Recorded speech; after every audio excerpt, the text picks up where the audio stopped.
우리 사회에서 20대는 어떤 위치를 차지하고 있을까요? 기성세대 상당수는 정치에 무관심한 20대라며 꾸짖습니다.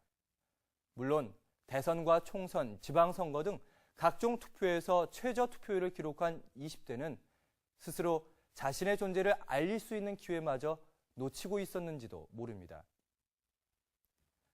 하지만 매년 오르고 있는 등록금, 갈수록 힘들어지는 취업난까지 20대들은 정치에 참여할 수 있는 여유가 없었다고 이야기를 합니다. 이제 정치적 외톨이를 거부하고 스스로 목소리를 내고 있는 20대들을 인사이드가 만나봤습니다.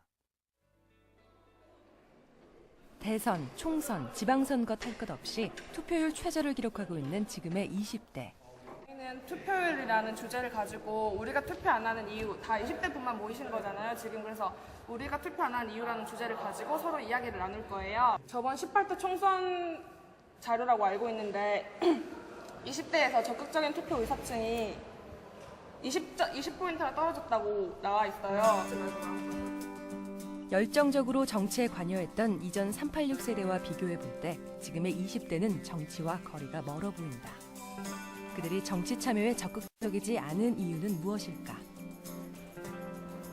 먼저 무관심이 제일 큰 것 같아요. 투표를 안 하는 이유 중에는 학생들이 이제 조금씩 사회적인 이익이나 뭐 자신의 함께하는 그런 단체 이익을 중요시하는 것보다도 자신의 개인적인 문제만 치우치다 보니까 자연스럽게 정치에 무관심하게 되는 것 같아요. 지금 같은 토론 형식을 저는 지금 평생 지금 한번 해볼 만한 교육 과정에서 그 정치라는 과정을 필수적으로 한번 해보면 어떨까 하는 생각이 들었거든요. 지금의 20대는 정치관념이 생기기 전부터 경제관념이 먼저 생겼고 각종 스펙 쌓기와 등록금, 취업 문제 등 치열한 경쟁 속에서 하루하루를 살고 있다. 한마디로 그들은 정치에 관심을 가질 여유가 없었고 또한 그 방법을 몰랐다.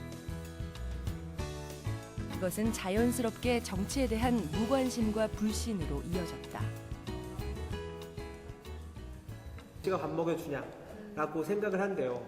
그런데 사실 우리나라가 1년 예산이 250조 정도 되거든요. 그리고 지방자치단체 같은 데만 해도 사실 그 1년 예산이 한 수십억, 수백억 정도 될 거예요.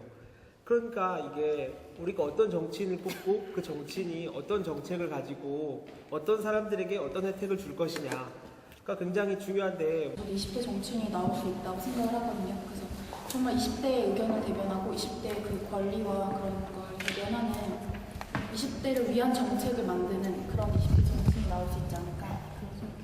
하지만 이제 더 이상 여유가 없다는 이유로 정치에 무관심할 수만은 없다. 이제 20대 스스로 정치 참여를 외치고 나섰다.